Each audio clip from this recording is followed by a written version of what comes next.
en fait, donc le sujet du jour, c'est de vous présenter un peu comment ça marche EcoCode sur la partie C# spécifiquement, parce qu'il y a EcoCode pour d'autres langages. Je vais d'abord vous faire un rappel, rapide, hein, du contexte. Donc EcoCode, c'est quoi? C'est un projet qui a été lancé par la Green Code Initiative, et dont l'objectif est d'aider les développeurs à écrire du code qui soit plus vert. Ce qui en général veut dire, arriver au même résultat que ce qu'ils veulent, mais en consommant moins d'énergie, donc en faisant moins travailler l'ordinateur, en fait. Et une des choses qu'on peut faire pour les aider, c'est des analyseurs de code, souvent des analyseurs statiques ou des linters, des choses comme ça, qui vont se baser sur des règles pour proposer aux développeurs de faire les choses un petit peu différemment, pour optimiser l'empreinte carbone, on va dire, de son code. C'est ça vraiment l'idée.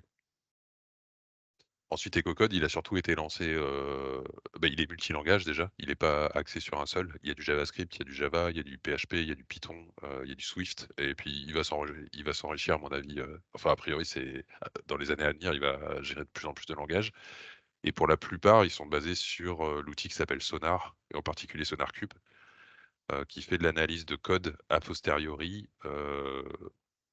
pour faire cette analyse justement pour voir, en se basant sur des règles que nous on aura définies dans le projet EcoCode pour voir ce qui se passe. Dans ce cadre-là, C# est un peu différent, enfin .NET en réalité est un peu différent, parce qu'on n'a pas besoin de Sonar pour mettre en place, des analyseurs de code parce qu'ils sont gérés nativement par, Roslyn. C'est le nom du compilateur, .NET, enfin particulièrement C# et Visual Basic .NET, qui lui gère nativement l'ajout de code, de règles d'analyse de code qu'on peut programmer nous-mêmes et ajouter comme par exemple un package Nugget, mais il y a plein d'autres façons de faire, ça j'en parlerai aussi après. Heu et du coup, ce qui se passe plutôt, avec Sonar, en tout cas, si on veut continuer à l'utiliser, c'est on fait nos outils, notre implémentation des règles via Roslyn, donc c'est vraiment du pur C#, contrairement à Sonar qui est programmé en Java. Et ensuite, on peut plugger les 2. On peut dire à Sonar d'aller récupérer les sorties de build de Roslyn en utilisant un outil qui s'appelle Sonar Scanner, et qui permet d'interfacer les 2 en fait. Mais ce qui est assez particulier, c'est qu'on fera on dans ce cadre-là, on fait zéro développement côté Sonar. Parce que normalement, pour ajouter un langage, dans Sonar, il faut développer un plugin côté Sonar, qui est en Java, donc ce plugin, et qui est dédié à ce qu'on veut faire. Là, dans C#, on fait tout dans l'écosystème .NET, et c'est seulement à la fin qu'on interface les 2. Donc il est un peu particulier dans ce sens-là. OK, donc ça, c'est EcoCode. Si on va sur GitHub, on a le publisher, c'est Green Code Initiative, donc c'est l'organisation qui fait ça, et on a le projet EcoCode qui, lui, a plein de repositories. On les voit ici. Pourquoi il y en a autant? Parce qu'il y a tous les langages supportés, justement. Mais le point de départ, c'est le repository qui s'appelle EcoCode tout court, dans lequel on va retrouver notamment, alors il y a de la doc, il y a tout un tas de choses, mais on va retrouver notamment un fichier qui s'appelle, rules.md, dans lequel on va lister, de manière la plus exhaustive possible, les règles qui ont été retenues par tous ceux qui travaillent sur EcoCode comme étant des règles intéressantes. Et ensuite, pour chaque règle, on va lui attribuer un ID unique, mais on va aussi dire dans chacun des langages, actuellement utilisés, et d'ailleurs là il manque Swift par exemple, on va mettre une icône qui va indiquer si, la règle ne peut pas s'appliquer parce que parfois il y en a qui sont spécifiques à certains langages. Est-ce qu'on ne sait pas encore? Ça veut dire qu'on se pose la question. Ça veut dire que c'est en chantier, c'est en cours, mais c'est pas terminé. Vert, c'est que c'est terminé et la fusée, c'est qu'il faut se lancer, mais on l'a pas encore fait. Il y a une sorte de signalétique pour dire où est-ce qu'on en est au niveau de chacune des règles. Et donc moi récemment, en mettant en place la partie C#, on voit celui-là par exemple, heu, éviter d'utiliser des concaténations de strings à l'intérieur des boucles comme les for ou les while, des choses comme ça, parce qu'en termes de performance et donc d'empreinte écologique, souvent les 2 sont liés, c'est pas terrible du tout. Donc c'est la première règle il me semble ou la deuxième règle qui a été mise en place dans le plugin côté C#. Il y en a d'autres qui ont été rajoutées récemment comme celle-là par exemple. Le fait, de mettre une variable constante parce qu'elle est jamais réassignée, ce genre de choses. Donc ça, c'est le point de départ en fait, indépendamment du langage au départ, c'est de dire: «C'est quoi les règles qui nous intéressent?» heu et évidemment pour que ça soit, ju il faut pouvoir justifier les règles en fait. Quand on les ajoute ici, c'est que derrière on les a analysées, on a regardé si c'était des règles intelligentes, intéressantes et surtout qu'on puisse prouver d'une manière ou d'une autre, il y a plusieurs façons de faire, mais que cette règle a vraiment un impact réel. Que c'est pas un truc, de préférence ou, quelque chose qui est pas spécialement utile. L Le cas de par exemple, ce que je disais, ici, là, ne pas concaténer les strings dans une boucle, on peut faire un benchmark très rapide en C# qu'on compare le fait qu'on utilise un string builder, c'est-à-dire sans la concaténation, ou avec la concaténation, et on peut voir immédiatement que le string builder est 100 fois plus rapide. Et donc ça veut dire fait moins de travail. C'est ça qui est important en fait. C'est la performance, c'est souvent ça vient avec, mais ce qui est important, c'est l'empreinte écologique. Et donc on peut justifier. On peut dire voilà pourquoi cette règle existe, c'est parce que, on peut prouver elle marche. C'est intéressant. Une fois qu'on a cette liste de règles, hem, on va avoir ensuite un repository qui va être dédié à chacun des langages, qui est supporté dans le projet Cocode. Donc ici, on est maintenant sur le repository Cocode C#, qui est donc dédié à la partie C#, analyse de code en C#.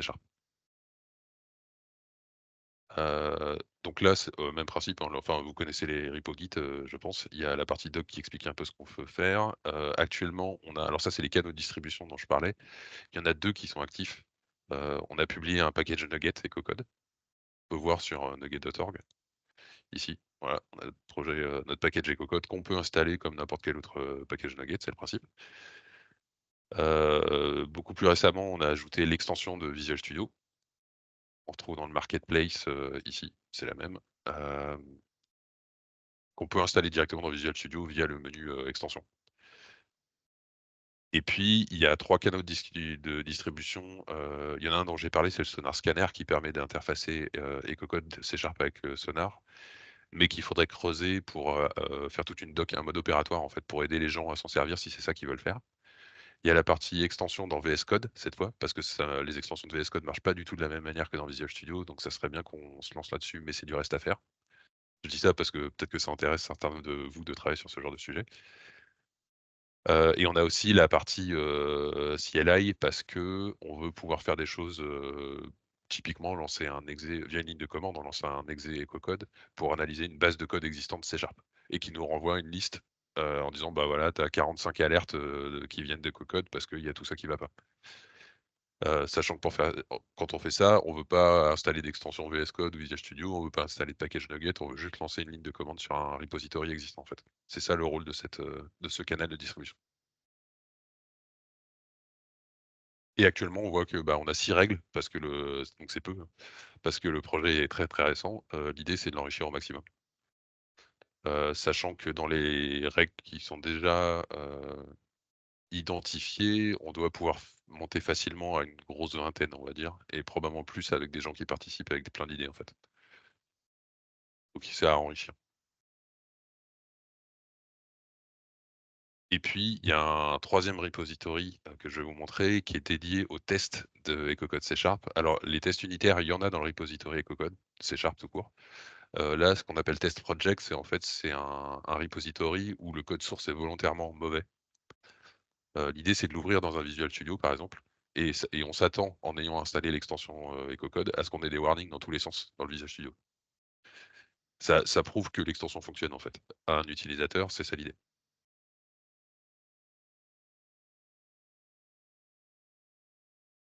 OK, est-ce que ça vous paraît clair pour l'instant? Ou est-ce que vous avez des questions? Moi, ça c'est Ça, clair. c'est clair, ouais. C'est clair, oui, merci. OK, donc dans ce cas-là, je vais aller un peu plus dans le détail technique, pour vous montrer à quoi ça ressemble. Alors c'est le projet EcoCode C# justement. Donc c'est celui qu'on voyait dans le repo juste avant, mais cette fois dans mon Visual Studio. Alors comment ça marche?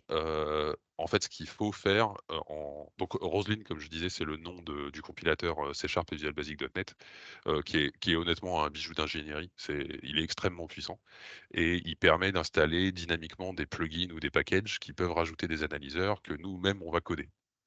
Donc ici, on a par exemple un des analyseurs, bah, c'est celui que je vous montrais tout à l'heure. Voilà, c'est celui-là, ne concaténez pas les strings dans les loops. Quand on veut faire une chose comme ça, il y a 2 parties en fait à coder, sachant que la deuxième est optionnelle.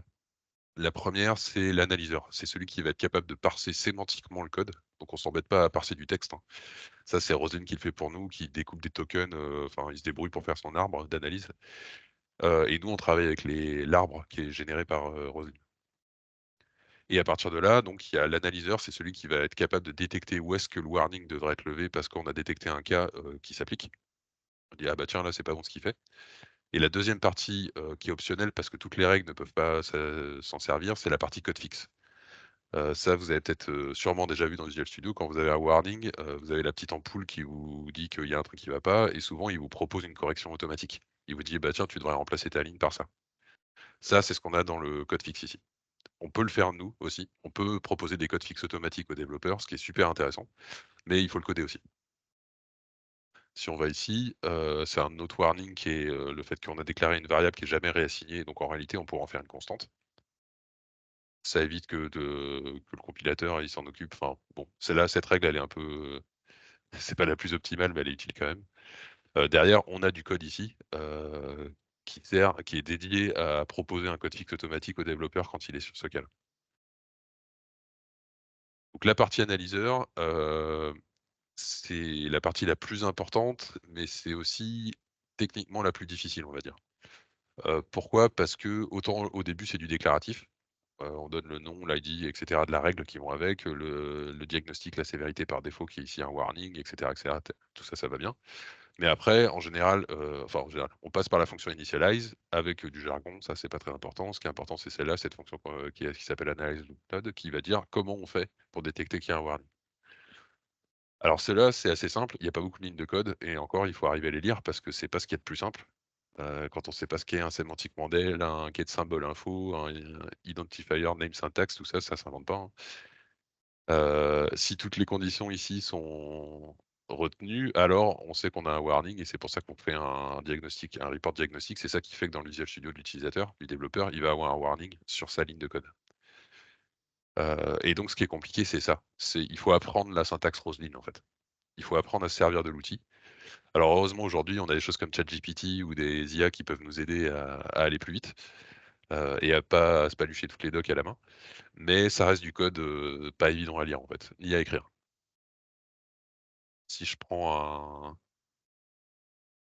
un code un peu plus compliqué comme celui-là, par exemple, déjà la conception de l'analyseur est pas forcément hyper simple parce qu'il faut être, il faut voir s'il y a des variables locales qui sont déclarées, mais qui ne sont pas réassignées derrière et si c'est le cas, il faut vérifier est-ce que c'est un type, de base, un entier, un double et cetera qui peut être constant? Parce que si c'est une struct, on peut pas déclarer une struct constante. Si c'est une string, c'est bon. Si c'est un objet, c'est bon, mais seulement si la valeur est nulle, parce que si c'est pas nul, on peut pas déclarer un objet comme étant constant, et cetera. Donc ça vient des spécifications du langage, en fait, hein, qu'il faut appliquer ici. Et puis, bah, oui, le code, idem, hein, il est pas forcément, c'est pas ce qu'il y a de plus simple, hein, classify conversion, des choses comme ça, il faut apprendre. Il y a une sorte de, faut monter en selle au début, et c'est bien de le faire non seulement avec ChatGPT, mais à plusieurs. C'est plus sympa de s'y mettre à plusieurs. La partie code fixe, c'est le même principe.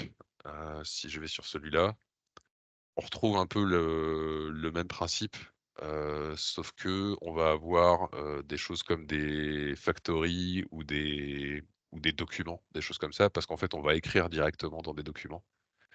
Hem, on va rajouter des annotations, on va rajouter des types et cetera, parce que ça va générer le code fixe automatique qu'on propose à l'utilisateur. C'est pour ça qu'on écrit des choses ici, en fait. Mais c'est pareil, le principe est le même, c'est-à-dire que la syntaxe, c'est pas forcément simple de base, il faut l'apprendre. Ça suffit pas de connaître le C#, faut connaître la syntaxe, Roslyn. Et Mais une fois là-dessus, la qu'on documentation, elle est plutôt bonne? C'est la Ouais, documentation de Microsoft?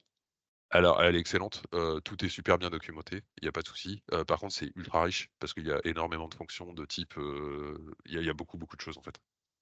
Donc on peut vite s'y perdre, quoi. Ouais, personnellement, moi j'ai écrit ce code-là, pour être honnête, il y en a, 50 ça vient de ChatGPT, hein. C'est lui qui m'a aidé à trouver les bonnes fonctions. Moi derrière, je vérifie que c'est ça qui marche bien et cetera. Donc je suis capable d'avoir un œil critique sur ce qu'il fait, mais il a quand même généré la moitié du code, on va dire.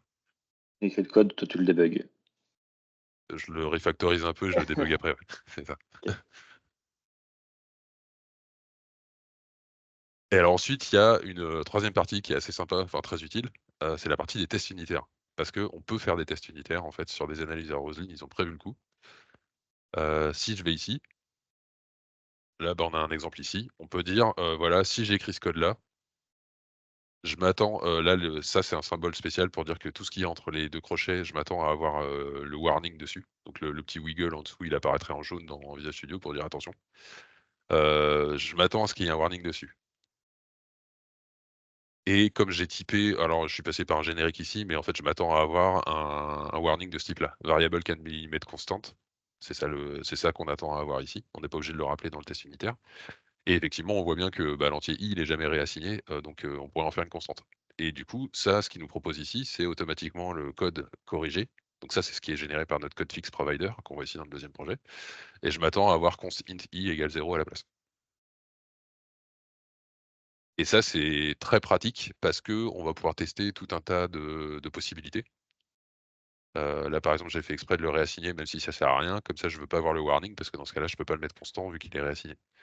On va pouvoir tester, tout un tas de tests unitaires pour vérifier que tout fonctionne bien et puis derrière, ça nous permet de vérifier qu'il y a pas de régression non plus quand on fait des modifs sur le repo, bah, pour tout ce qui suit, quoi. Parce que les tests unitaires vont tourner automatiquement sur le repository.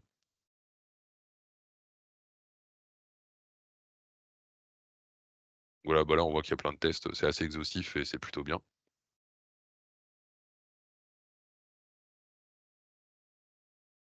Ouais, là, on teste exemple de petit détail à savoir, hein, mais quand on déclare au lieu de mettre un entier ici, on met var, automatiquement, il va inférer que c'est un entier. Ça, il sait le faire très bien. Par contre, si on veut mettre un const dedans, on n'a pas le droit de mettre un var derrière. Const var, c'est interdit. Donc on est obligé de mettre le vrai type et donc c'est au code fix provider d'être capable de récupérer le type inféré ici pour le mettre explicitement ici. C'est le genre de cas, auquel il faut penser et qu'il faut coder et tester proprement, en fait. Et c'est d'autant plus important, que quand on propose un vous l'avez sûrement fait aussi, mais quand on propose un code fixe à un utilisateur, il peut l'appliquer en masse dans toute sa solution derrière. Si jamais votre, code fixe provider il est buggé, vous allez participer à casser la base de code de l'utilisateur, c'est pas terrible. D'ailleurs, je vais le montrer juste après parce qu'apparemment il y a pas mal de gens qui savent pas ça, donc je vais vous le montrer au passage. Je termine rapidement ici sur le EcoCode. On a ensuite, les 2 plus importants, en termes de canal de distribution, c'est ces 2 là. EcoCode Package, c'est ce qui sert à quand on le build et qu'on le pack, ça sert à générer le package Nugget. C'est celui qu'on va ensuite publier sur nugget.org au nom d'EcoCode et qui va faire que le package apparaît. Et celui-là, VSIX, c'est le nom d'une extension pour Visual Studio. En fait, bah, si on va dans Manage Extension ici, si je cherche maintenant EcoCode, OK, OK, je sais pas ce qu'il fait. EcoCode, voilà, il apparaît ici. On voit notre extension Visual Studio et je peux l'installer. Alors je vais pas le faire parce que pas dans ce repository parce que ça bug, vu que les DLL sont les mêmes.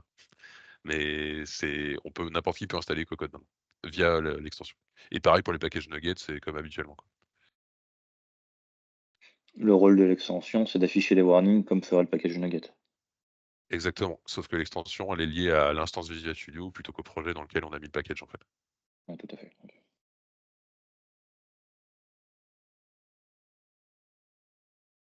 Si je cherche EcoCode ici, il devrait me le trouver. Voilà, c'est celui-là.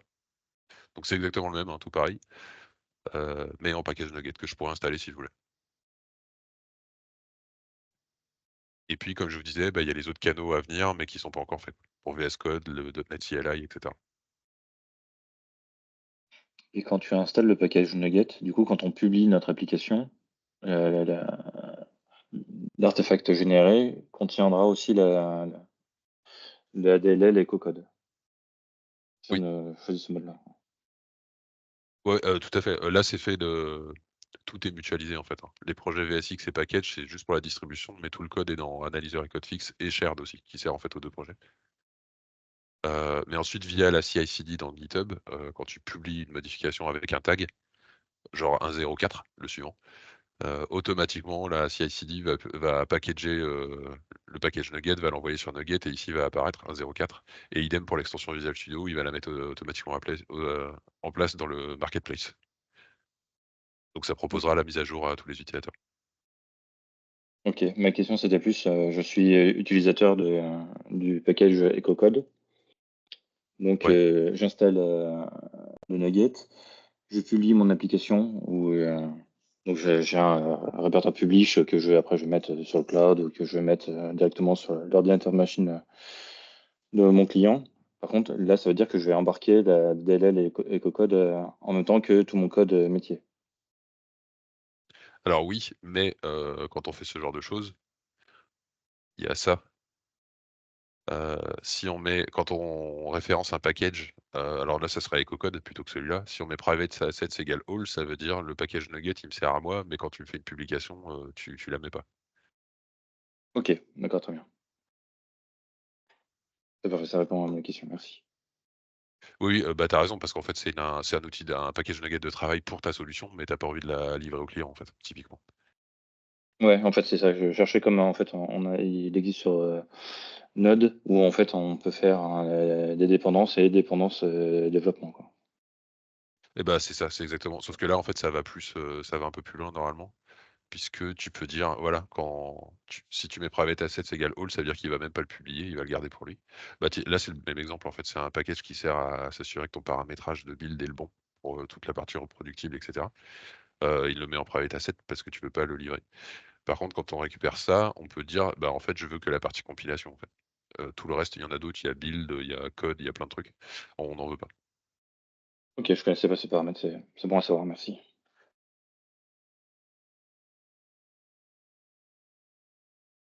Alors une fois qu'on a tout ça, une chose qu'on peut faire, bah, je vais passer sur le deuxième repo qui est celui-là. C'est, c'est celui de test. Le test project dont je vous parlais, où on a fait exprès d'écrire du code qui est en fait le même code que les tests unitaires, hein. C'est juste qu'il a été un peu refactorisé pour que ça soit du vrai code dans Visual Studio et qui va permettre en fait de débugger, de voir les warnings et les alertes en question. Alors pour celui-là, je crois pas que je vais installer directement le package EcoCode, je crois que je l'ai pas là.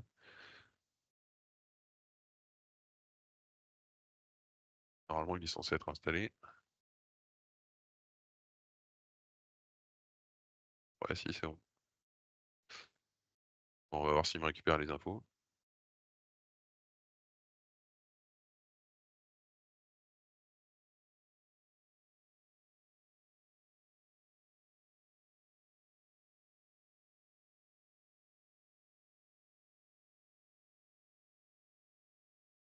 Mon PC qui galère un peu, désolé.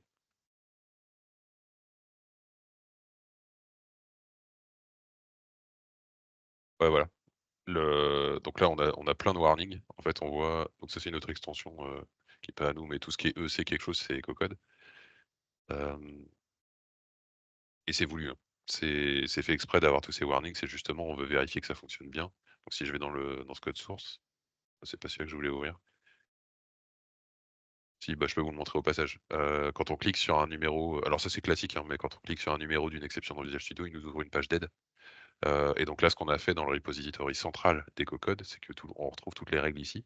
Et pour chacune d'entre elles, on a des fichiers doc, qui sont des ASCII docs ici, pour expliquer ce qui se passe en fait. Comme ça, le développeur dit bah, c'est quoi le problème? Est-ce que je peux l'ignorer ou pas? Et montre-moi ce qui va ou ce qui va pas. Ça, c'est la partie documentation, on va dire, qui est importante aussi, parce que sinon, on risque de pas comprendre ce qui se passe. Hop là. Si j'ouvre le fichier source, voilà, on a ici.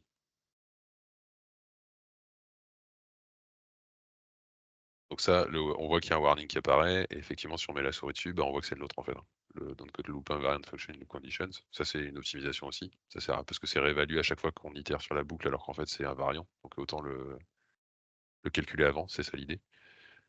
Euh, Ce que ça. Alors, je crois pas que celui-là, il propose de refactorisation. Si on regarde celui-là.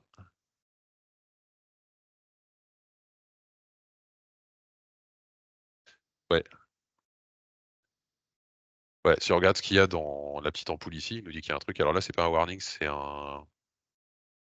Ouais, c'est celui-là, make variable constant. C'est juste une suggestion, parce qu'on n'en a pas fait un warning vu que c'est pas hyper grave, mais bon, c'est à améliorer quand même. Ce que apparemment pas mal de monde ne sait pas, c'est ça ici. C'est que en fait, on peut ce fixe qui est là, on peut dire bah, applique-le-moi dans toute la solution ou tout mon projet ou tout mon document. C'est ce qui permet de faire du refacto en masse et d'aller beaucoup plus vite quand on veut corriger les warnings en fait. Si je lui demande de corriger sur le document, par exemple, bah, il va prendre toutes les suggestions qu'il trouve ici, voilà, et il va me dire bah, j'ai trouvé tout ça comme instance. Là, je peux en faire une const string, là je peux faire un const int au lieu d'un var, c'est ce que je vous expliquais tout à l'heure, le var v0 il devient const int v0. Et si je fais apply, il va tout me changer d'un coup, en fait. D'où l'importance d'avoir un code fixe qui est pas buggé du tout, pour pas, pour pas casser la base de code de l'utilisateur qui a envie de faire ça.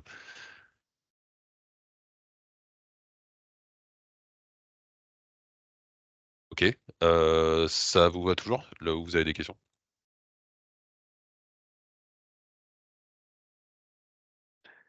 Pour moi, Non, c'est c'est toujours clair. clair, ouais. C'est complet, c'est clair. OK, très bien. Donc je vais revenir sur le repo Echo Code C# parce que bon, c'est le point d'entrée le plus important de la partie C#. Hem, le principe de fonctionnement ensuite, c'est pour participer ici, c'est très simple. Déjà, enfin pour l'instant, il faut inviter les gens. Donc ceux qui sont intéressés, il faut le faire savoir notamment sur le Slack Echo Code. Parce que, ouais, ensuite on peut inviter les gens pour qu'ils puissent participer. Après le fonctionnement, il est très classique, hein. On crée des pull requests quand on veut proposer quelque chose, qu'on merge ensuite dans la branche main, tout bêtement. Il y a rien de spécial. Sachant que derrière, il y a, comme je disais, il y a 2 workflows automatiques qui sont mis en place. Il y a le build and test, c'est juste pour vérifier que ça build et que ça teste, que tous les tests unitaires passent. Ça, on le fait tout le temps. Et le create tag release, c'est ce qu'on utilise, pour publier. Là, la 1.03 par exemple, c'est la dernière en date, qui date d'hier, donc vous voyez, c'est tout récent. C'est ce qui permet de publier sur le NuGet, le package, c'est ce qui permet de publier sur le marketplace, l'extension VSX et cetera, et puis plus tard, probablement l'extension VS Code et tout ce qui va avec. Donc à partir de là, il y a essentiellement 2, on va dire non, il y a 3 manières de participer, hem, sachant qu'on n'est pas obligé de choisir son camp, hein, on peut faire un peu ce qu'on veut, mais les 3 manières de participer, la première, ce sont les règles. Alors on a déjà une liste proposée, de règles qu'on voudrait faire pour la suite, mais d'une part, il faudrait les passer en revue pour voir si elles sont toujours pertinentes, si elles n'ont pas été implémentées par défaut dans Roslyn, parce que Roslyn a son propre jeu de règles qui évolue avec le temps. Donc il faut vérifier ce genre de choses. Et il faut aussi les justifier quand c'est pas suffisant, dire pourquoi elles sont intéressantes. Plus trouver des nouvelles règles évidemment. Donc ça, c'est la première partie, c'est la partie des règles. La deuxième partie, c'est, ce qui correspond à ce qu'on appelle les builders dans Challenge Code, c'est coder les règles. Une fois qu'on a dit: «Telle règle elle nous intéresse, on veut la faire», il faut l'implémenter.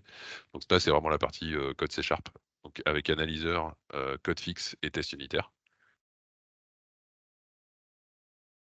Et Et puis benchmark ou c'est optionnel? alors en fait, la partie benchmark, idéalement, il faudrait la faire avant, dans la phase que je disais où on justifie l'intérêt d'une règle, de pourquoi on l'a retenue. Ouais. Parce que si tu sais pas le faire, ta règle, ça risque d'être du greenwashing, on va dire. Oui, oui, pas faux. C'est d'ailleurs pas forcément des benchmarks, si on regarde, ici, je sais plus où je l'avais mis, c'est ici. Voilà, j'expliquais pourquoi est-ce qu'on devrait remplacer un name to string avec nameof. Ce que j'ai fait là, c'était plus simple en fait, c'est d'aller sur sharplet.io. Pour ceux qui connaissent pas, c'est vrai que ça permet de voir le code, assembleur qui est généré à partir de notre code, C#. Et on voit qu'en fait les 2 fonctions, elles sont pas du tout équivalentes. C'est beaucoup, beaucoup plus économe d'appeler nameof. Et c'est comme ça que j'ai justifié ma règle en fait. Donc c'est une autre façon de faire. En fait, on n'est pas tellement regardant sur la manière de justifier à partir du moment où ça justifie vraiment, c'est ça. OK, il y a une revue de pairs pour dire, comment ça se passe? Pour dire: «OK, moi je pense que c'est justifié, voici ma justification» et qui valide la justification?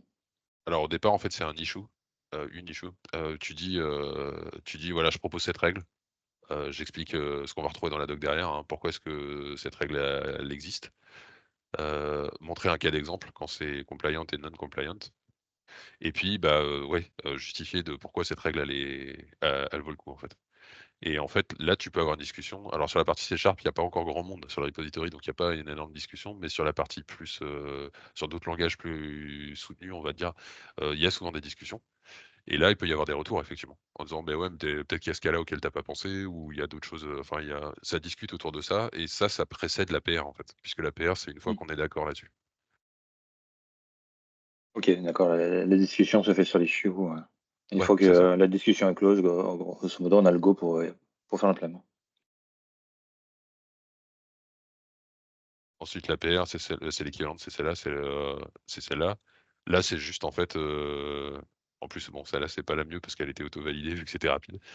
Mais c'est discussion sur la qualité du code plutôt que sur la justification de la règle elle-même.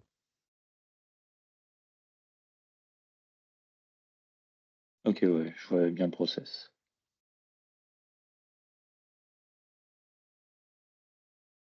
OK, et le troisième point, donc le 1er point pour participer, c'est toute la partie règles. Donc trouver des nouvelles règles et challenger les existantes et toute la partie justification, que ça soit des benchmarks ou autre.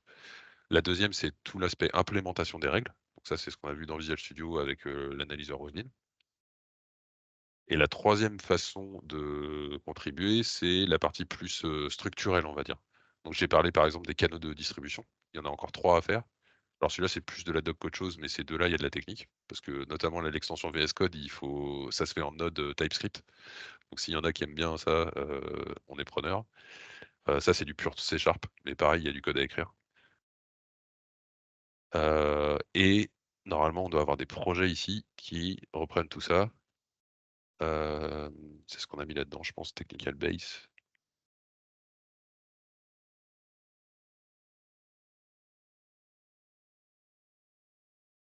Ouais, celui-là, il est bon, normalement. Ouais, ça, il y avait voir comment on peut inclure, par exemple, l'analyse de code Visual Basic.NET dans l'analyseur. Normalement, ça peut être géré nativement par Roslyn. Donc, il y a très peu de choses à faire. Par contre, il faut juste se renseigner sur le sujet. Il faut lire des docs, il faut voir comment ça marche. Mais il faut le faire. F#, de ce que j'ai compris, c'est beaucoup plus compliqué, mais il faudrait quand même jeter un œil, voir à quoi ça ressemble. Voir si nos analyseurs pourraient aider à F# aussi. Si c'était le cas, ça serait top parce qu'on aurait un analyseur qui couvrirait un peu tout l'écosystème .NET avec C#, F# et VB.NET. Mais à voir si c'est possible. Et donc à partir de là, donc ça c'est un des projets, la base technique. L'idée c'est tout simplement de prendre les points, de les assigner à ceux à qui on peut assigner, donc c'est ceux qui veulent participer, et puis d'avancer en fait, tranquillement.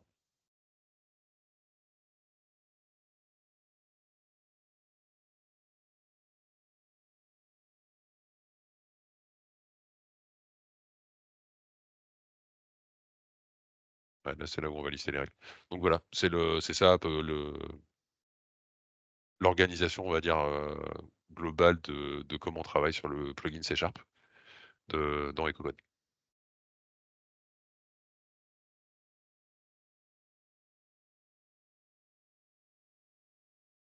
Oui, qu'il y en a plein d'ailleurs ici. Enfin ça c'est les repos de EcoCode. On voit qu'il y a Python, iOS, Kotlin, et cetera.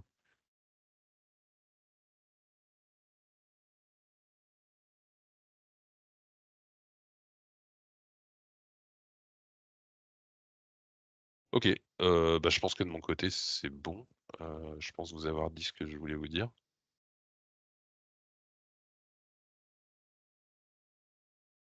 Est-ce que vous avez d'autres questions avant qu'on arrête la vidéo? Je me posais la question, donc là c'est Rosy pour l'interfacer avec SonarCube, du coup ça se passe vers où? Et ça se passe avec un outil c'est un outil qui s'appelle Sonar Scanner for .NET, qui a été développé, conjointement par Sonar et Microsoft. Donc ils se sont mis d'accord pour faire comme ça, en fait. Ça, c'est bien, ça veut dire que c'est officiel. C'est lui là, Sonar Scanner for .NET. Et donc a priori, en termes de code, il y a rien à faire. Par contre, il doit falloir lire les docs sur, voir comment le paramétrer, l'installer, et cetera, pour que derrière nous, on puisse proposer une doc à l'utilisateur qui veut passer par là pour EcoCode. Pour leur mâcher un peu le travail, en fait. C'est ça l'idée. OK, merci. On va sur leur site, voilà, bah, ils expliquent, les choses qu'on peut faire avec, s'il y a du code, c'est du CLI, je pense. C'est ce genre de truc, ouais.